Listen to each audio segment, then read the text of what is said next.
You ever have days where you feel like there's just nothing that either there's nothing to do or there's nothing that you really want to do? A good cure for that is to get outside in the garden. It's surprising how easily or how quickly things can turn up and you're like, I need to do this, or I need to do that. Today is one of those days. We're in the process of replanting some of our stuff. We've got okra that needs replanted. Rachel was sweet enough to do those. And almost a whole row of cucumbers we planted along that fence. Not a single one of them came up. What you saw I just was putting in the ground was more cucumbers. We're gonna try to make these, if these grow up, our hope is that they'll grow up along this trellis. But there's still some plants that we also need to plant for the first time. And those are our, Rossellini tomatoes. Another new variety that we're trying this year. So there's no shortage of things to do. It's almost to the lull. We're almost there where we can take a break from the garden a little bit. Just the super high intense planting. And almost the lull time where it's just weeding and watering and waiting. I'm gonna keep at it, keep going. Even if you don't feel motivated. Get outside, get some fresh air. Sometimes it's surprising when the motivation comes. All along here we replanted cucumbers. Also, everywhere where these stakes are, we replanted some of our watermelons that didn't come up. Those watermelons, they weren't such a horrible turnout. Some actually did come up, or not all of them, but some actually did end up coming up. Then over here we had a row that was supposed to be butternut squash. None of them came up, so we replanted those. My sweet lettuce coming out, and we're gonna try to string a line and plant another variety of tomatoes. Hopefully we'll have enough time to see some fruit off of these things. So we're doing some Rosselinis and some yellow pear tomatoes. That's our oldest favorite, is the yellow pear. They're very prolific if they come on or if they produce a harvest.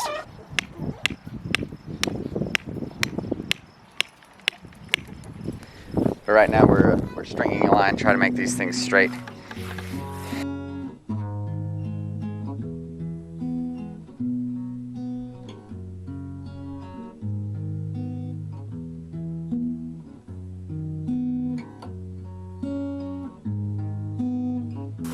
Thanks for stringing the line.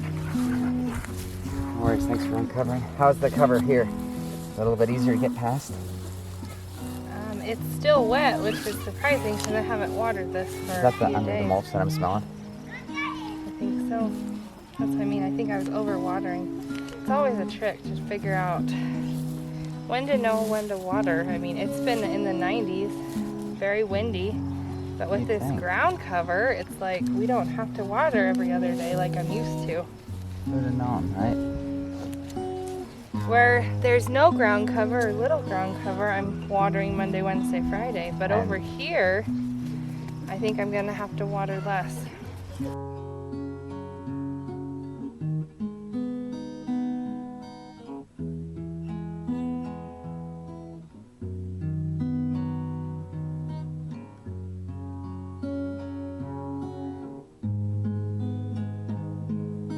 Guess you can't forget the most important crop that we're trying to grow, right? Kids. Sometimes they take a little bit more TLC than even the plants do. It's all a matter of perspective, right?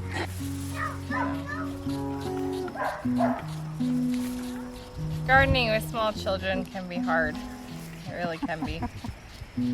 But over the years we found holding them, doing a bouncer, putting them in a bumbo, even doing a stroller works pretty well. Then if you have older kids, you can say, hey, go push your sibling around for a little bit. But like Jesse says, we have patience and remember what we're trying to do. It's all about perspective. And it's good to lower your expectations of what's gonna get done.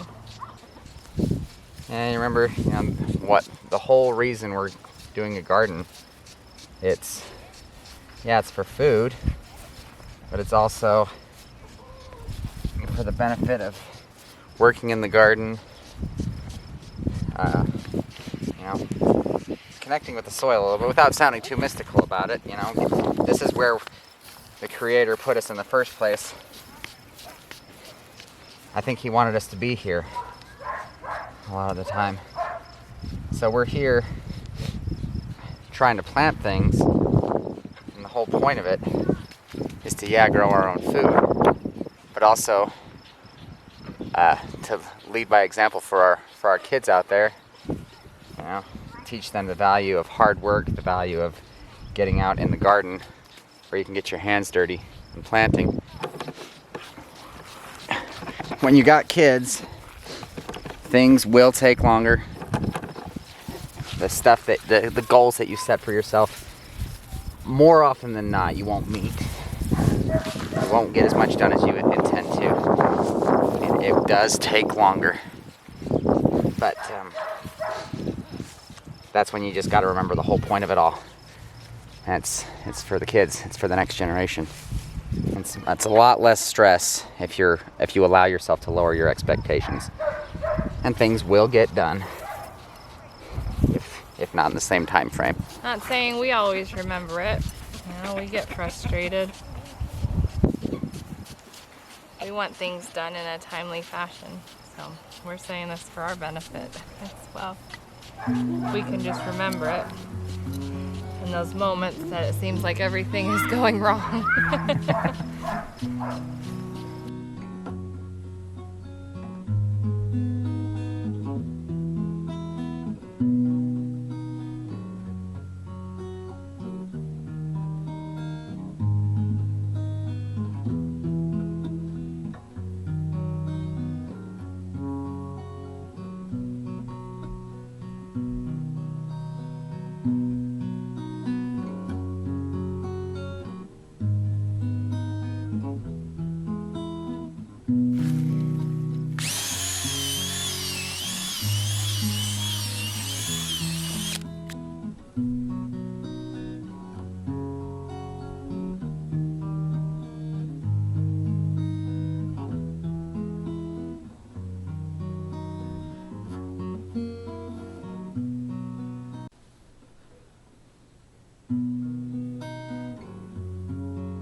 There's so many worms.